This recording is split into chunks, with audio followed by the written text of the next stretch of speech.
So I made up the first one of these frames. So that one, and that one. Made sure it was all square. I made it up on the floor. So from there to there, there's one unit. And I made that one by copying, using that one as a base. Just made that one on top of it, so it was all exactly the same, all square. I set up a stop in my chop saw to make sure that the noggins are all exactly the right length. I then measured the I then stuck that piece of 4B1, screwed that to the underside of the joists and butted it up against the wall plate, which is that pale coloured piece of wood there. The wall plate sits on top of the wall and the joist sits on top of that. That piece of 4B1, again from the reclamation yard, is nice and square. It's all true. It's been through the table saw, so I know that that edge is true. I measured the distance from the floor to there and chopped off about, I don't know, half an inch, 3/4 of an inch, so that all of these uprights are all exactly the same length.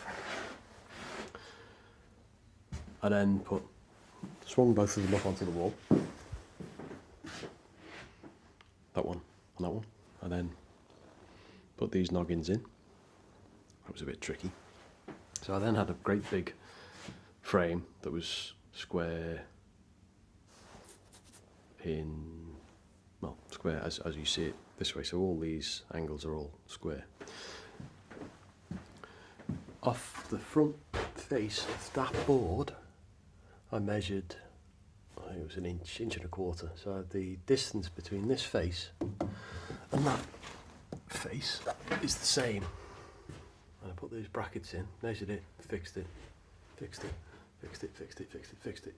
So that means the front face of these then is all in exactly the same place with regard to that datum point, which is the edge of that board.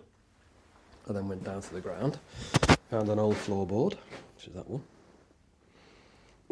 and attached the bottoms of each one of these to the floorboard, with the front edge of the floorboard there, button up against that, all the way along, bang, bang, bang. I then got the spirit level and made sure that each one of these uprights was vertical. And when it was vertical, put that block in to fix the bottom to the board. Rinse and repeat. So because these boards are straight, and that's a fixed distance from there to there, the front face of this is now